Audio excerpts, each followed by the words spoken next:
तो व्हिडिओचा आहे, तो ऑडिओचा आहे सगळा. तो ऑडिओ आहे. हा फक्त प्रोजेक्ट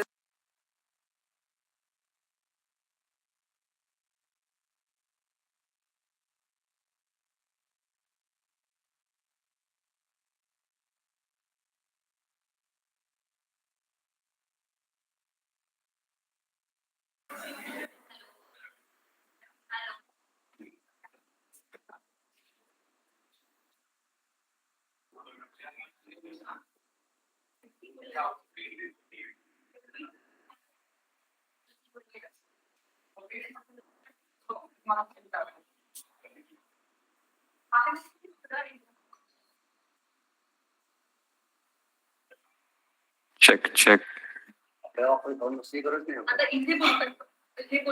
हो आलं लक्षात. माझं इनपुट आउटपुट झालेलं आहे. आता तुम्हीच बघा, माझं इनपुट आउटपुट दोन्ही सेट झालेलं आहे, चेक केलेलं आहे.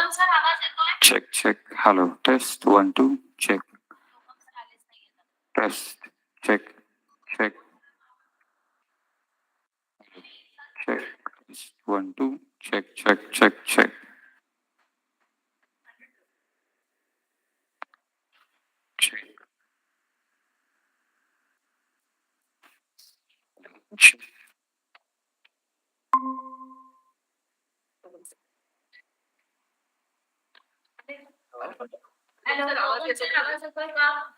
हो येतोय मॅडम. माझा आवाज येतोय तुम्हाला? 1 2 3 4 माईक टेस्ट. बोलत राहा बोलत राहा. हॅलो बोलत राहा. हो बोलतोय. Good morning. Hello 1 2 3 4 mic test. हा तुमचा आवाज एकदम क्लिअर विदाउट एको येतोय. चेक. माझा येतोय क्लिअर सर? खूपच छान, अप्रतिम आवाज. हॅलो माझा आवाज येतोय तुम्हाला? हॅलो हॅलो तुमचा आवाज येत नाही मला आता. हॅलो हॅलो हॅलो तुमचा आवाज येणे बंद झालेला आहे.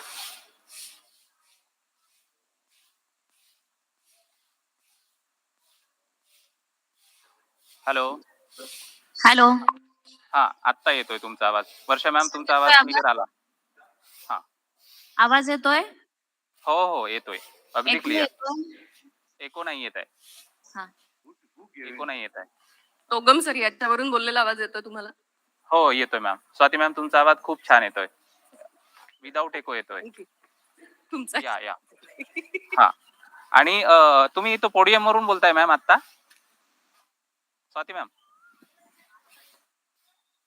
हॅलो. म्हणजे हॅलो. ऑडियन्स थोडा ना ते सगळं त्यांना ऐकू जाईल आणि ते बोललेलं सगळं पण सर हॅलो मला ती भीती बोला ते बोलतायत. हॅलो हॅलो तोगम सर ठीक आहे या इकडे आता. झालं ना क्लिअर? ओके. हा हा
माझा आवाज येतोय?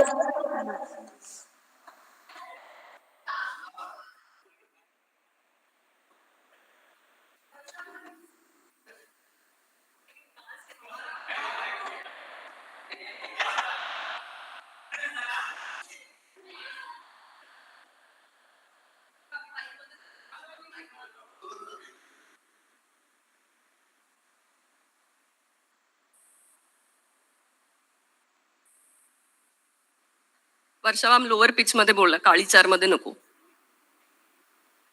हॅलो. ओके, येतोय का आवाज? हॅलो. येतोय मॅम आवाज? मला येतोय, तुम्हाला येतोय का माझा? हो, क्लिअरली येतोय, व्यवस्थित. हा, ठीक आहे.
Good morning, all of you. We will be starting soon. The speaker is having little technical issue joining the meet, so we'll have to wait for some time.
Professor Sathe was a jurist and also an activist.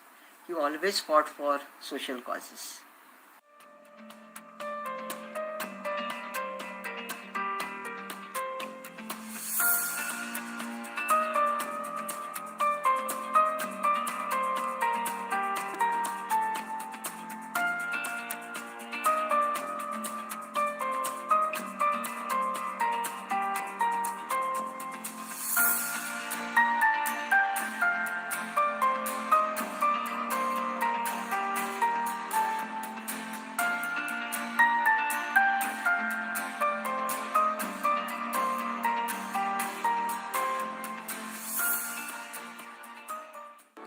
We are sinking, but so is everyone else.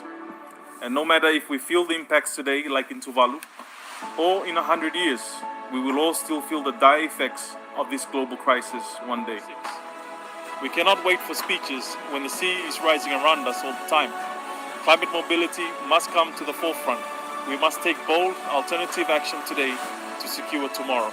Faftailasi, Tuvalu Modelo.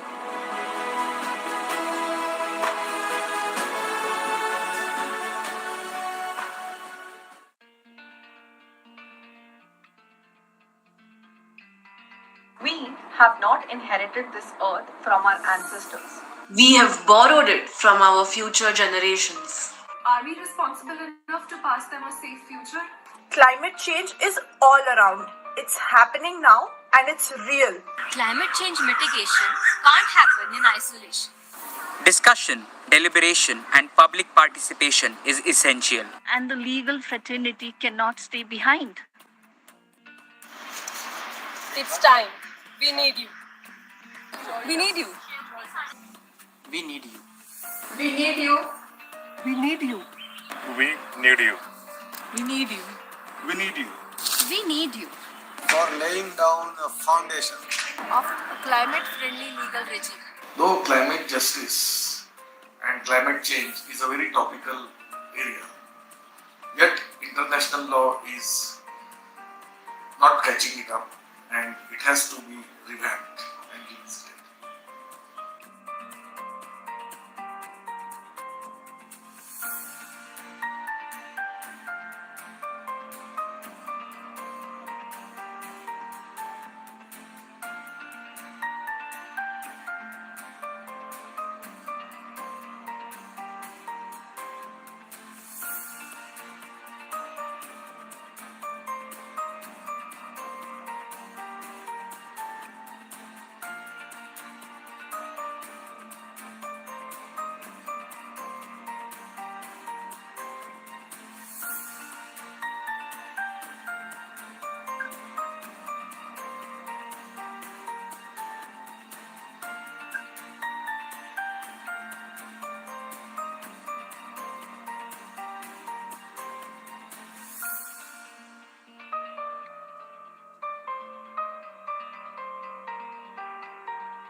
Climate change is the biggest existential threat for the social, economic, and political systems that humans have created over the last couple of 100 years. We must transform these systems to align with the new planetary normal, and that change has to happen in this decade.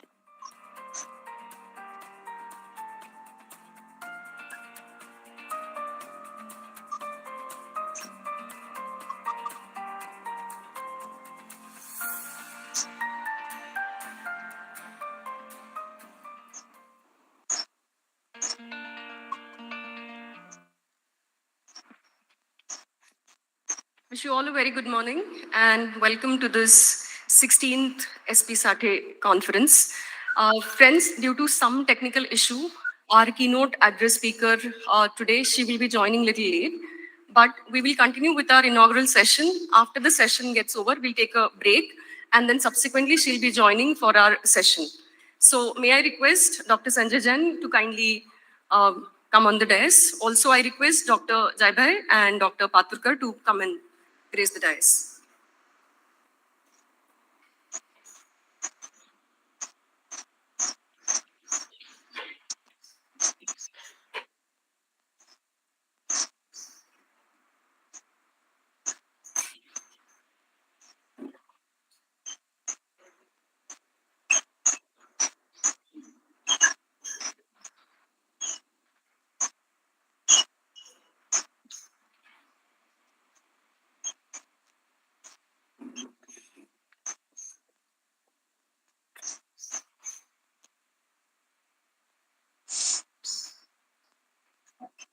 Dignitaries on the dais, dignitaries of the dais, our keynote speaker, Ms. Sunita Narain, Ms. Vajanti Joshi, Director Academics and Administration, ILS Law College, Dr. Sanjay Jain, Principal, ILS Law College, Dr. Deepa Paturkar and Dr. Santosh Jaibhai, Vice Principals, ILS Law College, faculty members, staff members, students, and dear participants.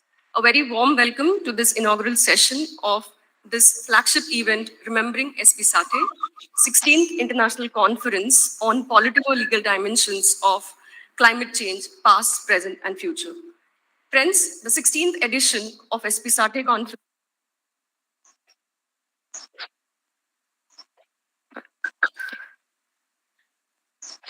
This 16th edition of SP Sathe Conference is special because we are entering in our centenary year celebration, a centenary of dedication to quality legal education. The theme of today's conference reminds me of a statement by Mr. Ban Ki-moon, former Secretary General of UN. He says, climate change is the single greatest threat to a sustainable future. But at the same time, addressing the climate change presents a golden opportunity to promote prosperity, security, and a brighter future for all of us. This conference, ladies and gentlemen, is a humble step towards the prosperous, secure, and bright future for all of us. These 2 days will bring on table variety of perspectives of climate change issues by the experts in this field. To begin with, I request Professor Dr. Sanjay Jain, Principal, ILS Law College, to deliver his introductory address.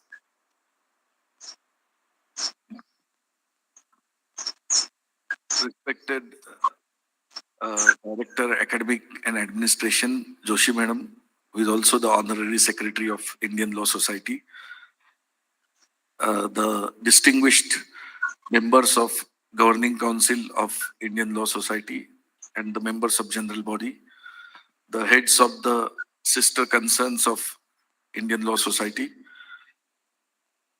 my two colleagues, Dr. Paturkar and Dr. Jaibhai, Vice Principals of Law College, my other colleagues, dear students and distinguished delegates for this important conference who are attending this event, both in online and offline mode. And of course, I also want to recognize a very important name in climate justice sector of India, Miss Sunita Narain, who is likely to join us slightly late. I'm not going to say too much about climate justice right now, because then I will have nothing to say during my talk, because I'm just a student of the subject. And I'm just following the lesson from Sathe sir when he used to say that an area where you don't have expertise, try and do something about it. And that's what I've tried to do. So I will postpone my comments on climate justice, but let me do my duty as a head of the institution, head of the college, to formally welcome all the delegates who have registered for this conference. I also welcome all the attendees who are attending this conference offline and online. And on this backdrop, let me say a few words about Sathe sir, about Indian Law Society, and about ILS Law College. As my colleague rightly said, it's a double whammy, because this year we are going to be in the centenary year of our parent body, Indian Law Society, and next year we are going to celebrate the centenary of the ILS Law College. And very near future, we are also going to celebrate the Golden Jubilee. Golden Jubilee of our Legal Aid Center also, I think, if I'm right, 2026. So there are a lot of celebrative occasions, and we are very, very lucky. You don't get such opportunities in a plenty. So all of us should really thank the great society for having given us this wonderful opportunity to be the part of so many festivals. Now, to talk about Sathe sir, although I was not fortunate enough to be his colleague, but often and on, I used to meet him during conferences, and I also had the privilege of getting a testimonial from him for some scholarship. When I look at the long, distinguished, and a very versatile career of Professor Sathe, both as an administrator as well as a distinguished jurist, I find in him one more personality, one more facet, which probably we ignore, and that is he was reader's author, right? Mostly people would like to use very bombastic words, very scholarly terms. And if somebody says, okay, what a great write-up it is, and they are happy. But Dr. Sathe distinguished himself by writing in very simple language, by writing in a language which is accessible to the last man, to the student of even back benches. I must say this: if you read his administrative law, you get a fair idea how simply he used to write complicated ideas. Delegated legislation, for example, how beautifully he covered in his treatise. Another interesting factor about Dr. Sathe is he did not try to confine his attention to a particular subject. Okay, I'm a public law scholar or I'm a disability rights activist. No, not like that. He tried his hand almost on every facet of law. I'm not sure whether he did write articles or he did some projects on criminal law, but I think mostly there is hardly any field of law in which he did not try his hand, and particularly public law was his cup of tea. Now, generally it is said that when you assume the role of administrator, you start your attention towards academics start fizzling away. That's what is said. But I think Professor Sathe's personality is the biggest myth buster so far as this aspect is concerned. Because I think Sathe sir produced his best when he was holding the principalship of this great college. Be it his administrative law treatise or be it his monumental book on judicial activism, or his extraordinary lectures on gender justice or right to know, and particularly his book on constitutional amendments. So all these books, I think, came when he was not only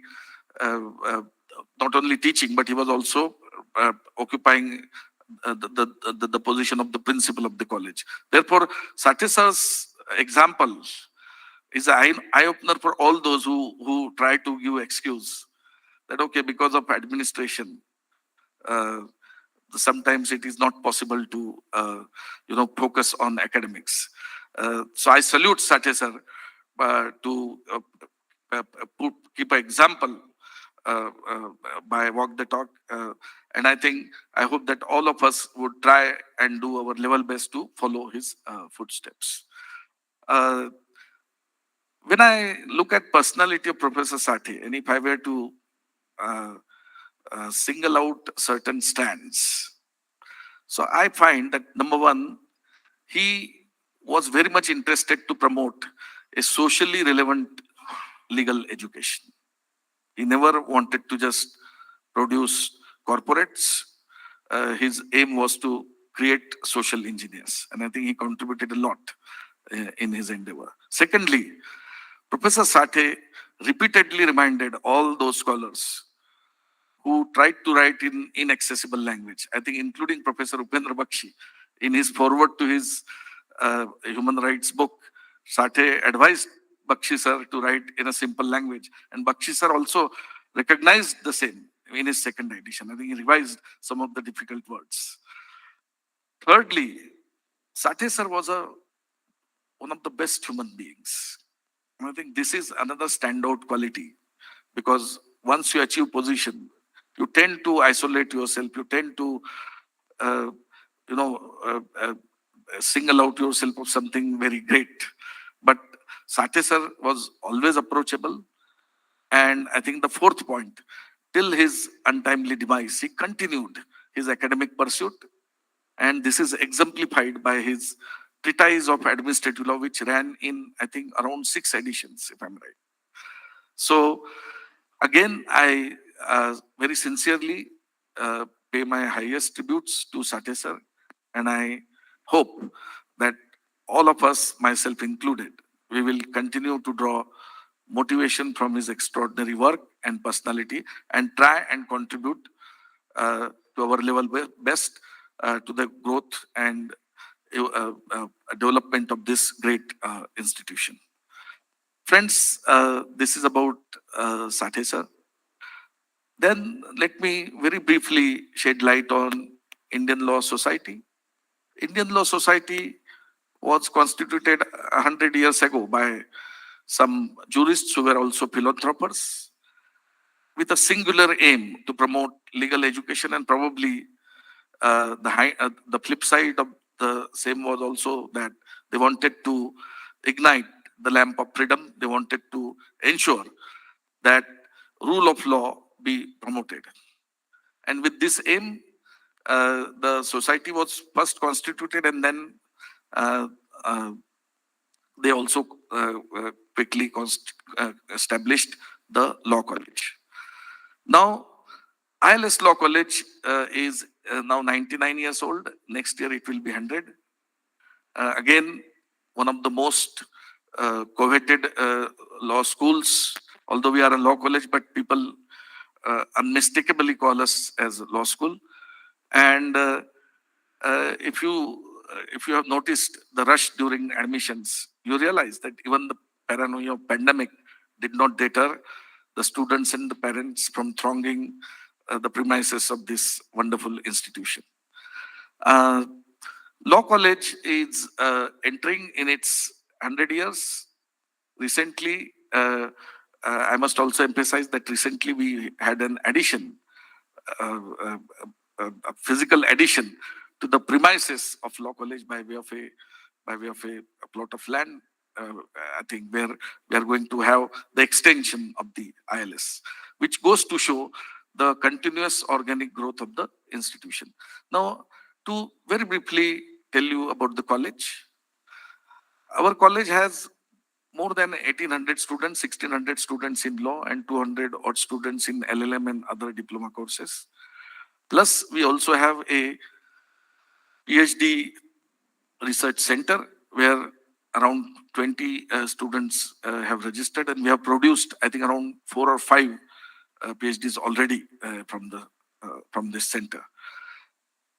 One of the main points which makes this institution stand out, is its lush and green campus of 150 acres, plus our insistence to cater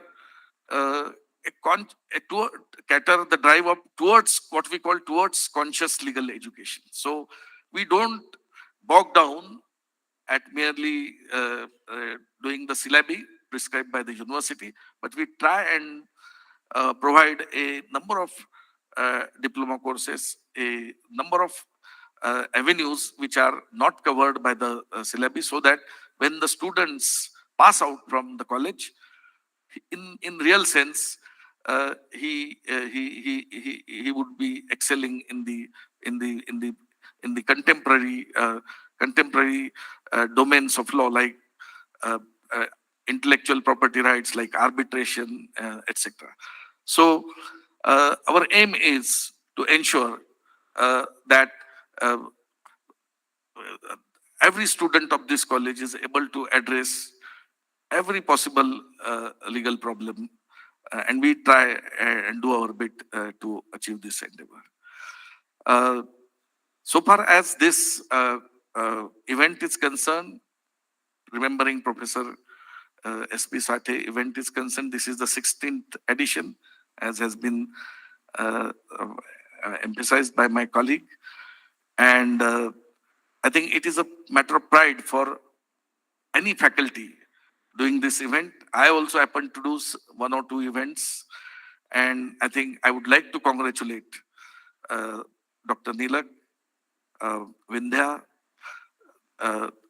Divya, and Varsha Khandagale for designing the concept of this year's conference. I hope that despite the real warmth of the climate change, because Pune is feeling the heat of climate change, we'll be able to generate a very heated discussion. And probably that heated discussion would counter the heat produced by the climate change. So I think with this, I would like to conclude. Thank you very much. Thank you. Thank you, sir, for setting that tone for the conference. So friends, formally, we come to the end of our inaugural session and we declare the inaugural of this particular conference. You all are requested to move for snacks and tea right now. And we are having snacks and tea right now, right? Yes. And we'll be resuming back, and the keynote address, we'll have it at 10:30 sharp. So I request all of you to be seated here 5 minutes before that. Thank you all.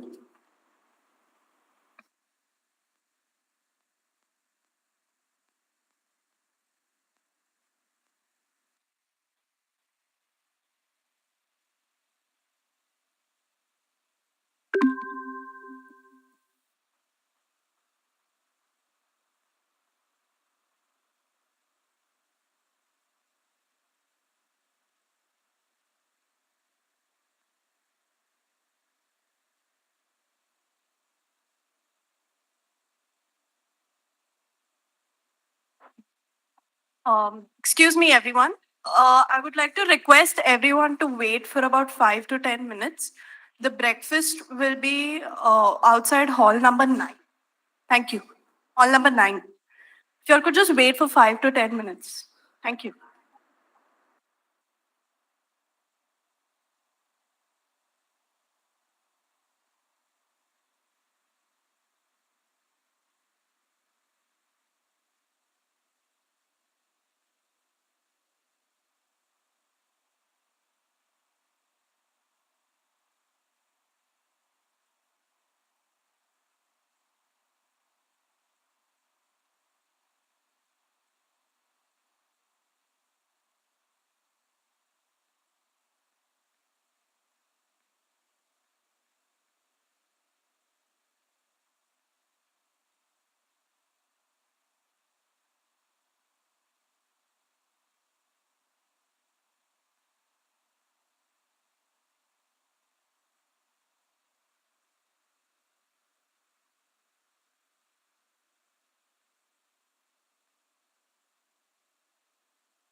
Hi, everyone. If you have not written your name and your signature on this sheet, please do that before leaving. It will be marked as your attendance for this session. It will be marked as your attendance for this session.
I can't hear them. Huh?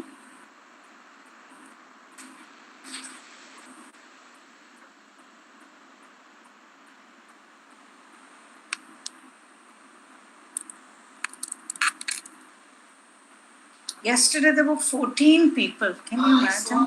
14. And silly, young kids, no interest. And I rushed. Good morning, all of you, and welcome back to our remaining part of inaugural session. Good morning, Narain ma'am. Hi. Again, sorry for not being able to join earlier. Really apologetic. It's okay, ma'am. We can understand. I mean, with technology, all of us have to struggle with it. Yes. So we are friends, indeed privileged to have amongst us Ms. Sunita Narain, Director General of Center for Science and Environment, as our keynote speaker for today's inaugural session. Just a brief introduction of Sunita ma'am before we move ahead with her session. Sunita Narain is a Delhi-based environmentalist and author. She is currently the Director General of the Center for Science and Environment and editor of the bi-weekly magazine Down to Earth. Ms. Narain plays a very active role in policy formulation on issues of environment and development in India as well as globally. She has worked extensively on climate change with a particular interest in advocating for an ambitious and equitable global agreement. Her work on air pollution, water and waste management, as well as industrial pollution, has led to an understanding of the need for affordable and sustainable solutions in countries like India, where the challenge is to ensure inclusive and sustainable growth. Narain's work is also to research the interaction between food and environment. Her interest is to ensure that countries in the southern world do not adopt highly chemical-intensive agricultural systems, as they do not have the capacity to mitigate and manage the toxic fallout of the environment and human health.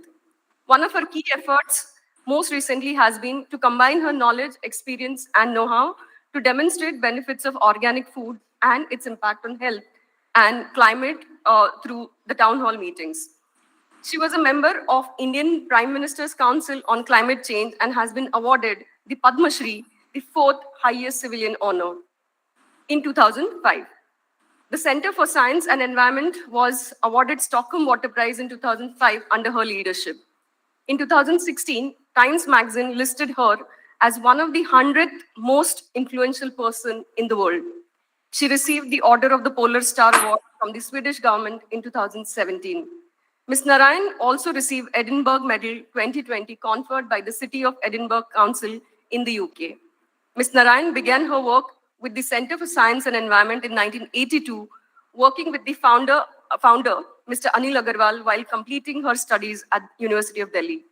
In 1985, she co-edited the State of India's Environment Report and then went on to study issues related to forest management.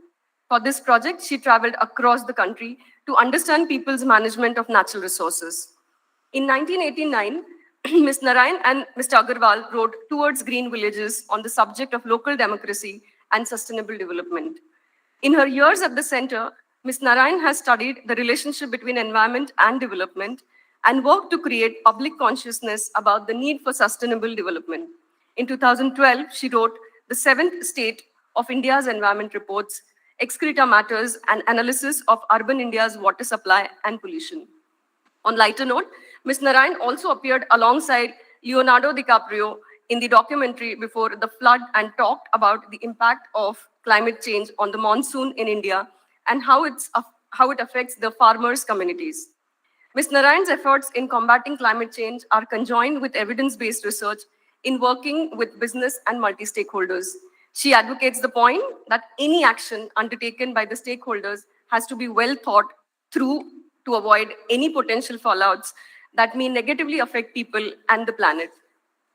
Ms. Narain, we are indeed privileged to have you today with us as a keynote speaker. Over to you, ma'am. Thank you so much. And once again, let me apologize to everyone who's present there for not being there at the beginning of the session. I had an internet failure in my house, and it really tells you how dependent we all are on technology, and that I completely, all my systems failed. Every backup that I had failed, and I just could not be with you. So again, thank you so much for this very warm welcome, and thank you for this invitation. I'll do a presentation on the issue of climate change and COVID and what are the challenges that we have. Can you see my presentation? Is it visible? Yes? Hello? So, sorry, is my presentation visible? Ma'am, it is visible. Please go Oh, ahead. sorry. I just wanted to be sure. So I'll just go ahead and present it. So, I mean, the fact is we have never seen such unprecedented times. I mean, we have never seen such disruption. I mean, we are slowly getting back to normal, but just think for 2 years, there has been such a collapse of our economies. And we also have to keep remembering when we think back on the 2 years on how the poor in the world have been the worst hit, whether poor, disadvantaged, black, brown, or the poor are most vulnerable. And they are most vulnerable to the virus because of their living conditions, which also tells us the need to improve living conditions, congested homes, dirty surroundings, no water or sewage. And they're also most vulnerable because of the collapse of the economy. They are suffering, and clearly this is not acceptable. So on one hand, COVID has disrupted economies, destroyed livelihoods, massive deaths, added to misery. But on the other hand, we also are finding today, and even now, in spite of all the talk about the need to act, governments just do not have the ability to handle the other global catastrophe that is looming. In fact, they're showing up at our doorstep, climate change. And we need to understand that this catastrophe, this existential threat to climate change, is not going to go away. It is Narain, I'm sorry to disturb you. Ma'am, shock there's a net lag in yours. learnings that we have for the last some years is that how interdependent our world is. The fact is, the coronavirus moved with speed across nations, cities, villages, because we are interconnected. Hello. The movement of Hello. people Ma'am, can you hear us? Hi. Hello. Any problem? Yes, ma'am. Yes. We are not able to hear you properly. There's some internet issue. I mean, I don't know what's happening today. Now it's okay, ma'am. I've Now- rushed to office. Hello. Okay. Now it's okay? Now it's okay. Okay. So I'll try and keep it as close to me as possible. It should be okay. I'm in office now, and our internet is at full. So let's keep at it. Okay.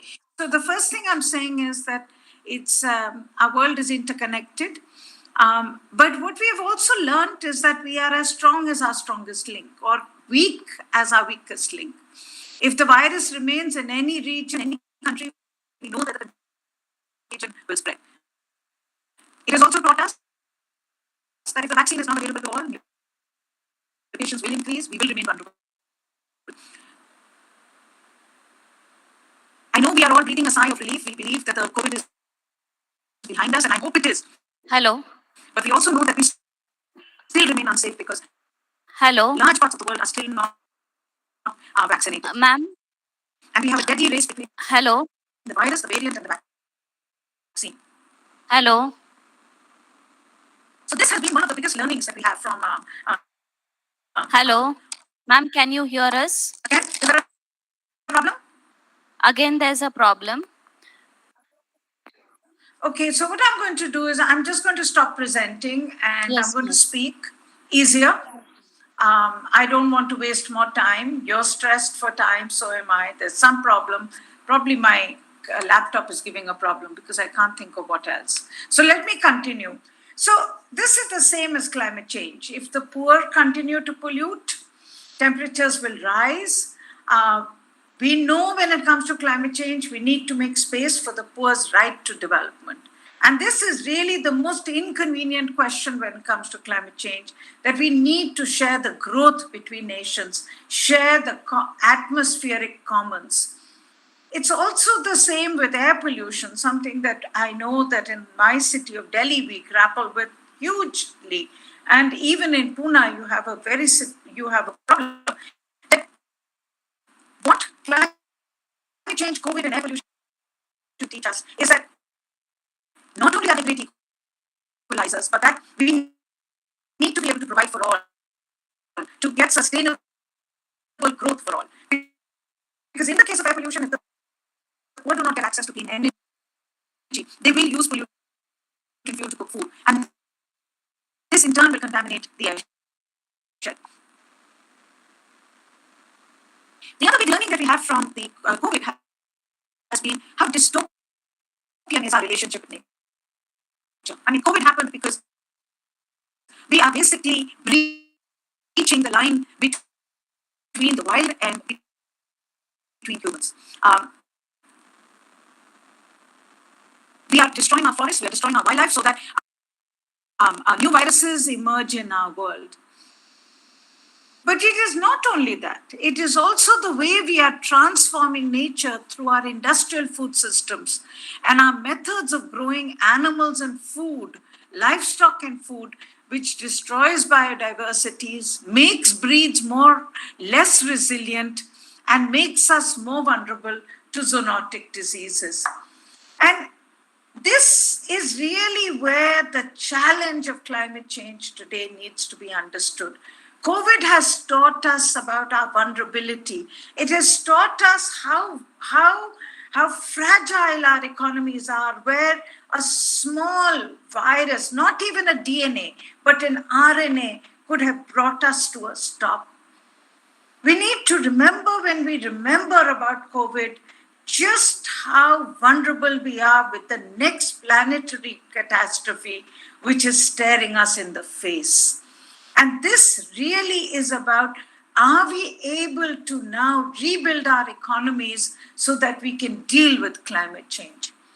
The fact is, climate change is real.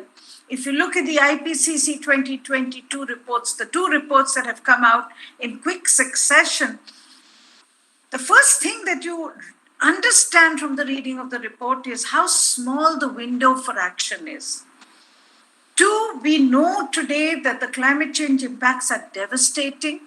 The IPCC report from early March told us that half the world's population is highly vulnerable. It also told us that whatever is happening today will only get worse, much worse, if we don't act and act decisively. It also told us that the poor in the world are worst hit. For the first time, IPCC has acknowledged the need for equity and climate justice.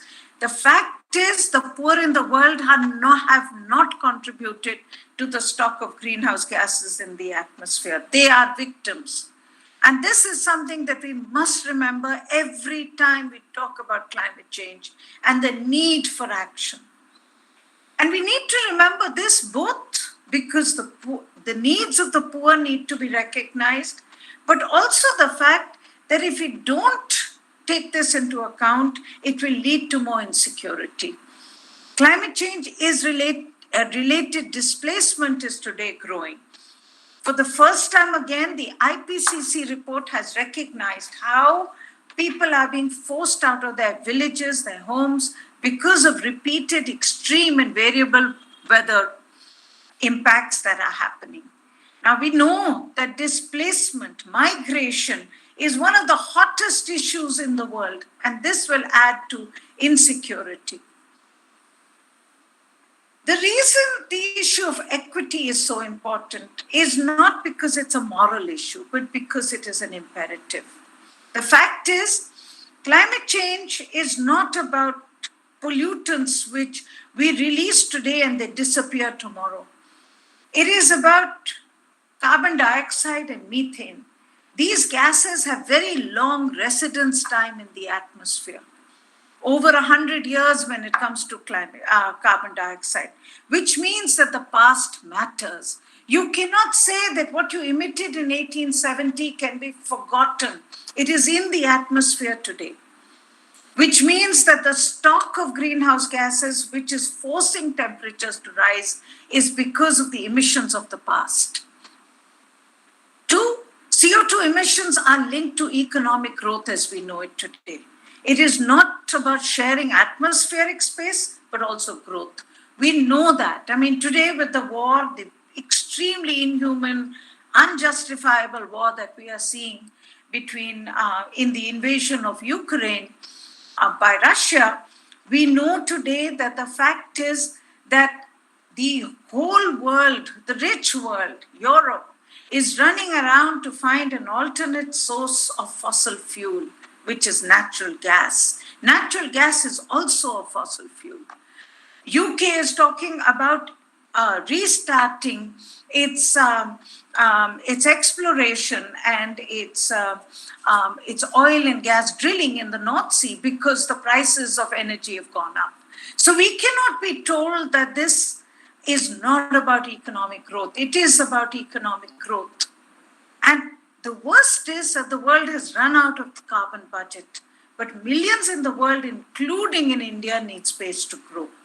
And this growth will add to emissions, will add to climate risks, which is why the world needs an agreement based on climate justice, because we cannot accept climate apartheid. These are two reports that we did at the time of Glasgow. I would encourage all of you to take a look at them. They're on our website. You will find them of interest. We essentially have found, and this is not news, but this is just to highlight the fact that China, US, EU 27 currently even emit 50% of the emissions. Africa and India, Africa with 17% of the world population contributes 4% of the emissions. India with 17% of the world's population contributes 7%. If you look at this chart, you will see how the 7 historical polluters, the emissions all the way from 1870, this is of carbon dioxide. And then, of course, you have China, and just look how China has ramped up its pollution from the time it joined the World Trade Organization in early 2000. And this is really the story today, that the scale of difference between USA, China, and then India is massive. If you look at the per capita emissions, which you have on the side, if you look at current emissions, there is no way we can blame India for these emissions. India is 7%, China is 28% of the emissions. Now, we also know that the carbon budget is really about how much can the world emit to stay below a particular temperature rise. So the emissions are equivalent to the contribution, the concentration of gases in the atmosphere, which in turn forces temperatures to rise. So this gives the world a carbon budget. Now, when you look at the carbon budget, you essentially find that there has been a complete appropriation of this budget. If you look at the data from 1870 to 2019, you will see this orange is where the former polluter, the historical polluters. If you look at China, it's 13%, India is 3%, rest of the world is 13%. If you look at it from 1870 to 2030, the picture doesn't change a lot. China increases its footprint from 13 to 17%. The rest of the world in proportion comes down, but it still remains very high, the rich world. India's total use of the emissions between 1870 to 2030 will still be about 4.4%. And this, by 2030, the world would have run out of the carbon budget that is needed to keep the world below 1.5 degrees centigrade rise. But the fact is, you can't wish away the poor. The budget will definitely be over. The poor in the world cannot be told that you have come late and the party is now over. They will increase, they will need their right to development. Large numbers of people in India, Africa, South America, they cannot be told that you cannot breathe, eat, cook, which means that as they increase their emissions, the world will end up moving more and more towards the greater hazardous zone, which really means that the issue of equity, planning for their development, our development, keeping in mind that we need to have a right to development, but this right to development has to be clean development. This really is the challenge of climate change. So the agenda for the climate change talks is, number one, that climate justice has to be the bedrock of action. You cannot dilute it or erase historical emissions as has been done in the Paris Agreement. As I said, vast numbers in the world need access to carbon space for development. They cannot be told not to grow.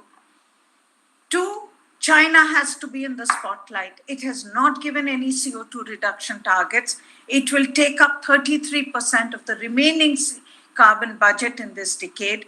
India needs to be dehyphenated from China. China needs to be dehyphenated from G77. Thirdly, we should stop talking about net zero, but talk about emission cuts by 2030. We need to front load the emission reduction targets of the historical as well as China so that the rest of the world has the right to grow. Clearly for this, finance will be crucial. We need this finance not to be charity, but really about the transfer of resources so that people can grow, but grow differently. But what you're finding in the international negotiations is that for all the fact that the world talks about transparency, when it comes to the one indicator that is needed, that finance that will be provided by the rich world, by the developed world to the developing world for its transformation, there is no clarity on whether this is climate finance, whether it is being given for building roads, whether it is a loan. So we need to have clarity on this. We also need to be clear that today we need much more focus on loss and damage and adaptation. The fact is the world is today jeopardized. The world today is in a state where already we have a situation where large parts of the world are facing the impacts of climate change. We in India are seeing extremely variable rain. The monsoon is our true finance minister, and we are seeing today when it rains, we get such extreme rain that we get floods at the time of drought. We are getting intensification of cyclones. We are getting heat stress, cold stress, all which is making our farming community already so vulnerable, even more vulnerable because of climate change, more economically stressed because of climate change. So what do we do? The world I have talked about, but I want to spend a few minutes talking about India. What do we do? We are the fourth largest contributor, but as I said, the scale is very different. China is 10 gigatons a year, US is 5 gigatons a year, EU is about 3, India 3.5, 4, India is about 3. So we clearly do not need to act, but we must, because we are victims of climate change. We will suffer as we are the most vulnerable. And we need to act in our own self-interest. Our climate strategy has to be based on what I call co-benefits. We need to make sure that we are acting because it is good for us. Our actions is about what we need to do. So one, we must aggressively meet the 450 gigawatt target that our Prime Minister has set. So much more clean electricity. We must improve our ability to forecast disasters. We do not have an adequate system, particularly in the most vulnerable regions like the Northeast and Himalayas. We need to make sure that we can protect people. We need to use this also to build the resilience of communities through augmented investment in water conservation, local livelihood support. And we need to increase the role of forest sinks in our country, but not to sequester carbon, but to build livelihoods of people.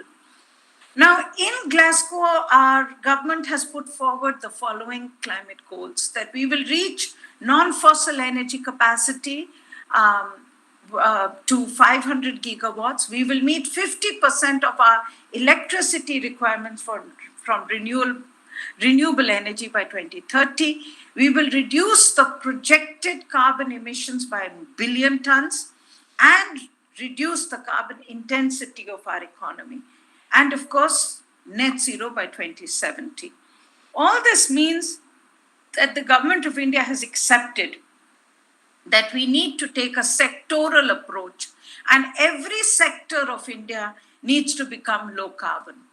This is the plan put forward by the government, by the CA, which essentially tells you very clearly that whereas the government is not talking about getting rid of coal, so if you look at it today, coal and gas give us 80% of the generation of electricity in 2019. In 2030, this will go down to 56% according to CA. But remember that the generation of electricity will more than double because we need more electricity to meet the needs of large numbers of our poor people. So what the government is saying is that if coal comes down and electricity generation goes up, the gap is going to be filled by renewable. And this is why, whereas in 2019, renewable was about 9% of the generation, it is projected to go up to 32%. Now, as of January 2022, India has 100 gigawatts installed. And this is a report that we have recently done on the energy goals. Essentially, this tells you that we have an ambitious program, but we need to do a lot more. Because if we want to meet the 450 gigawatt target by 2030, even higher if you want to move towards that substitution of energy from renewable energy, then you clearly need to ramp up the growth in this sector. The other big part of the agenda really is that we use a lot of coal. But coal is also extremely polluting, not for climate change, but for local pollution. 1/3 of India's GHG emissions, which I've talked about, but also the maximum pollution that comes in our cities comes because we are burning coal in small boilers. So we need clean combustion. Coal is a local pollution problem. Already, Delhi has closed the last coal-based power plants. We have banned the use of coal in this region. So for us, the decarbonization agenda of moving out of coal or cleaning up coal in our thermal power plants is part of the agenda to actually clean up our local air pollution.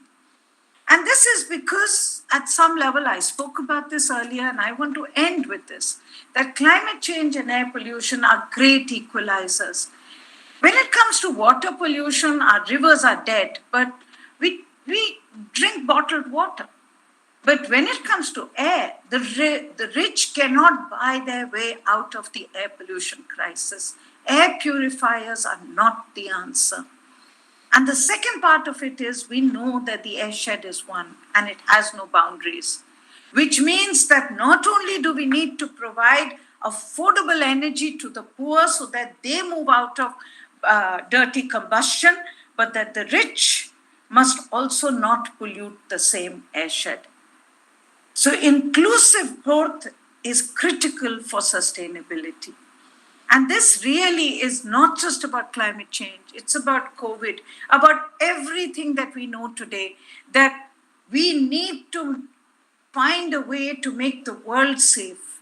And we can only make our own world safe, our planet safe, when we understand the nature of interdependency. We understand the fact that we need to build agreements which are based on global cooperation. And global cooperation only comes when there is equity. And this really is key for COVID, for climate, and for us in India when it comes to our own challenges of air pollution or even water pollution.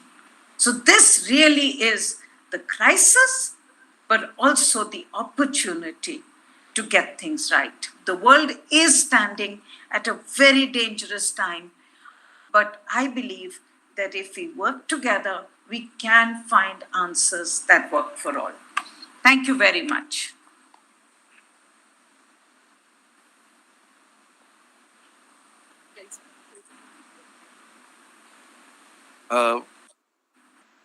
Madam, I'm Dr. Jain. I'm principal of the college. And Hi, Dr. Jain.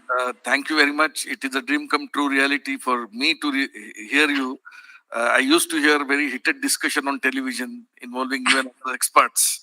And I think the resolve of yours as well as the law college redoubled to defeat the technology. And at the end, we could hear you very loud and clear. Thank you very much. Thank you. Thank you, Dr. Jain. And again, please accept my apologies for all the glitches and all the delays and the disruption for your program. I'm really deeply apologetic for this. Madam, when there is a crisis, then only there are opportunities. Thank you very much. Thank you, Dr. Jain. And I look forward to staying in touch. Thank you. Thank you so much. Thank you, Ms. Sunita Narain, for taking time out of your busy schedule. It was indeed pleasure listening to you, and I'm sure this has set a tone for our future discussions for next 2 days. With this, friends, we come to the end of our inaugural session. I convey my heartfelt gratitude to Sunita Narain ma'am for taking time out of her schedule. I thank all the dignitaries on and off the dais, faculty members, staff members, the organizing committee, student volunteers, and the audience for being part of this inaugural event. Once again, thanks to all of you. Now, we will continue with our session 1, and we'll just...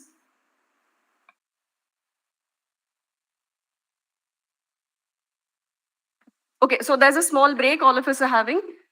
We will be seated in the auditorium by 11:25. We'll start our session 1 at 11:30 sharp.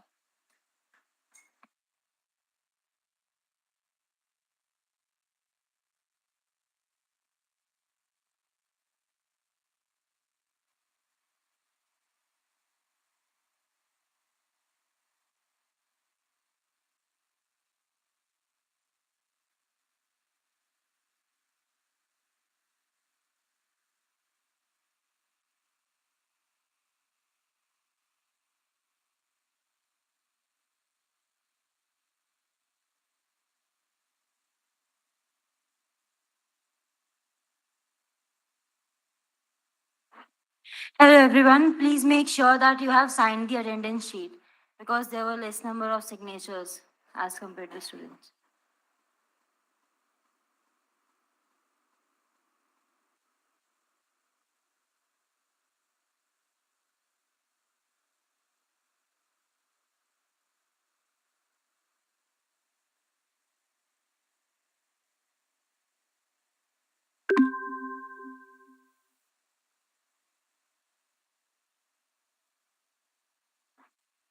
Please note that you have to fill the attendance sheet for every session.